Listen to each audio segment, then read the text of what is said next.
One of the biggest lies people believe about their career is if they want something better, they have to start from scratch. And it's that belief that keeps millions of people stuck in jobs that they hate.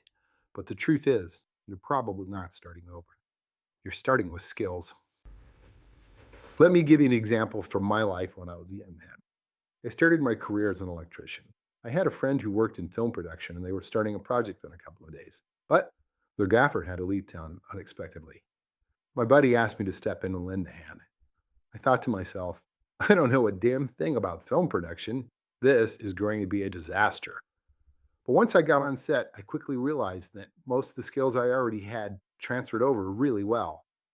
Came to realize that lighting equipment is lighting equipment, whether it was in a commercial building, the residence, or on a film set. The power distribution was slightly different, but very similar to the world I was used to, so I picked it up quickly. Managing lighting rigs really wasn't much different than installing track lighting, just bigger. Troubleshooting power problems remained consistent throughout this shift, and within a few days, I found my stride and I was very comfortable in this position, which ultimately led to a new career. That opportunity led me deeper into the film industry and allowed me to experience moments like these. I don't tell you any of this to impress you, but I tell you this to impress upon you one thing. Skills transfer much more than people realize. If you've worked in retail, you've handled pressure and conflict. If you've worked in sales, you've learned time management and communication.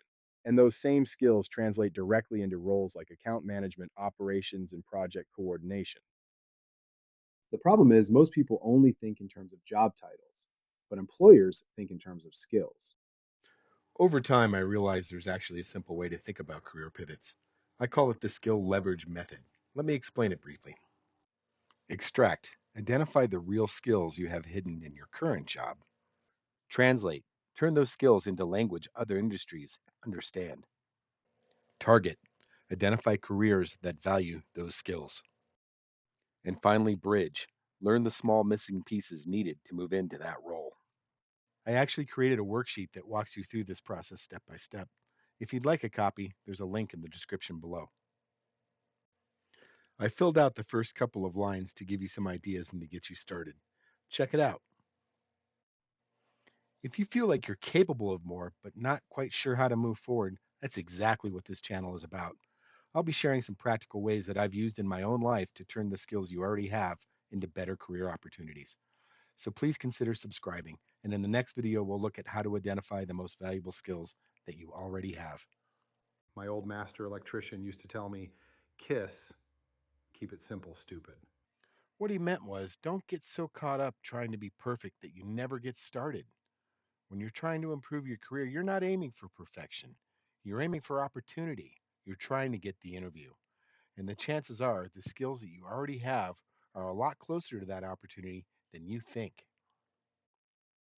So stay tuned. I'm looking forward to helping you take the next step in your career. My goal here is to help people find their worth, discover their value, and find the career that brings them joy. We work to live, we don't live to work. So stick around. I have a lot more coming your way. Thank you for sticking around until the end, and remember, endeavor to persevere.